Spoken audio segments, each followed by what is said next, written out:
सुखदेव साहब, हिन महिल सिंध गवर्नमेंट केतिरी अलर्ट आहे, केतिरी तयारियूं थियल आहिनि? असां 2022, 2015, 2010 वॾा बोर्ड ॾिसी चुकिया आहियूं, वॾो नुक़सानु खणी चुकिया आहियूं। छा हिन दफ़े बि असां लास्ट टाइम वांगुरु ओतिरो ई नुक़सानु खणंदासीं?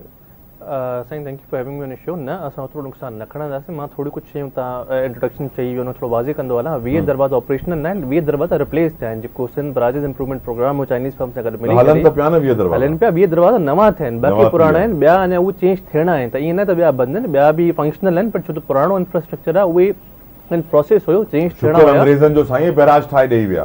साईं, पोइ त सॼो शुक्र मनायो, हर शइ जो हर शइ अंग्रेज़ ठाहे ॾेई आहे। पोइ उनखां पोइ असां उनखे मेंटेन बि कयो आहे, ॿियूं बि शयूं ठहियो आहे। अॻिते उनखे हींअर बि सखर बैराज खे असां कयूं पिया मेंटेन।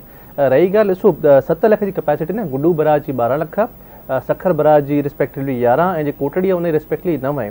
त माण्हू छा सम्झनि था 5 खां 7 लख क्यूसिस पाणी ईंदो, उन खां कैपेसिटी, त उन में असां छा ॿुॾी वेंदासीं। शायदि तव्हांखे मां नाज़रीन खे ॿुधाईंदो अलाए घणनि माण्हुनि खे ख़बर न आहे त 24 अगस्त खे, अॼु खां 8 ॾींहं पहिरियों, असां 5.5 लख जो रेलो ऑलरेडी गुड्डू बैराज खां गुज़री, सखर बैराज खां गुज़री हींअर कोटड़ी ताईं पहुतो आहे। त 5, 6, 7 लख इहो हूअं लो फ्लड लेवल हूंदो आहे इरिगेशन, बट इहा बि असां गुज़ारे चुको आहियूं। हुन में कंहिंखे दरिया खे या कंहिं बंद खे, कंहिं ॻोठ खे इम्पैक्ट न थियो, उहो ऑलरेडी कोटड़ी ते पुरी वियो आहे। असां एक्सपेक्ट कयूं था उन लोअर लेवल घटि में घटि 8 खां 9 लख ईंदो, वधि में वधि 11 खां 12 लख ईंदो। गुड्डू बैराज जी 12 लख कैपेसिटी आहे, पर हीअं ॾिसूं हींअर मुल्तान में गुज़रे पियो उहो रेलो, काफ़ी हंधि ब्रीचिस बि हणनि पिया, हेड टमू ते बि उन्हनि ब्रीचिस हया, पंजनत ते बि 3-4 ब्रीचिस उन्हनि जा जेको आहे शगाफ़ हणंदा। पोइ ॾिसूं, असां एक्सपेक्ट कयूं था मे बी 9 लख घटि अचे, मे बी 7 लख अचे।